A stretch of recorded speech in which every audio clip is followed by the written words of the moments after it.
ఈ ఆధునిక కాలంలో ప్రతి ఒక్క యుక్త వయస్కుడు డబ్బు, ఉద్యోగం, భవిష్యత్తు అనే వలయంలో చిక్కుకొని బతుకును వెల్లదీస్తున్నాడు. కానీ ఢిల్లీలో నివసించే పూజా శర్మ మాత్రము తన జీవితంలో విభిన్నమైన మార్గాన్ని ఎంచుకుంది. అనాథలకు చివరి అంతిమ సంస్కారం జరిపించడము చేయడం కూడా మనిషితనంలో భాగమే అని భావించిన ఆమె 2020 నుంచి ఇప్పటి వరకు 4,000 మందికి పైగా అనాథల శవదహనం చేసింది. అంతేకాదు ప్రతి అమావాస్య రోజు వారి అస్థికలు నదిలో నిమజ్జనం చేస్తూ వారి ఆత్మలకు శాంతి కలగాలని ప్రార్థిస్తోంది కూడా.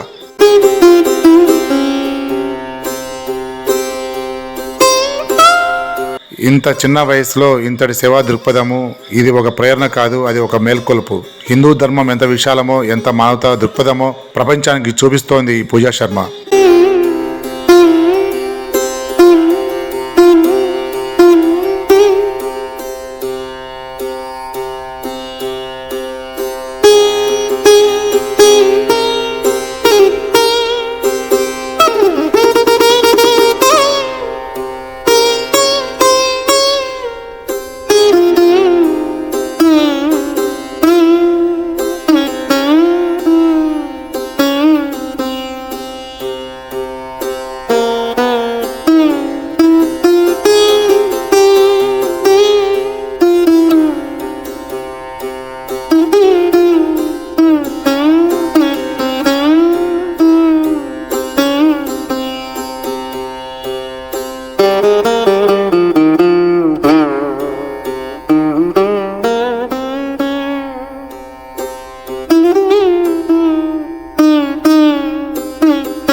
భవబాంధవ్యాల క్షీణతలో మునిగిపోతున్న ఈ యాంత్రిక సమాజానికి ఇది ఒక నిజమైన కన్ను తెరిపించే సంఘటన.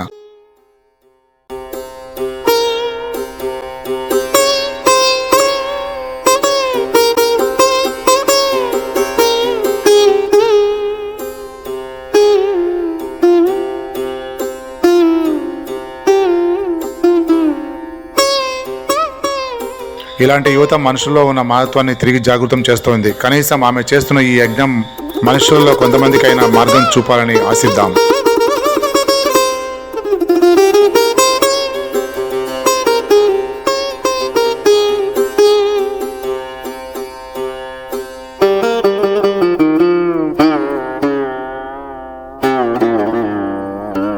సర్వే జన సుఖినో భవంతు.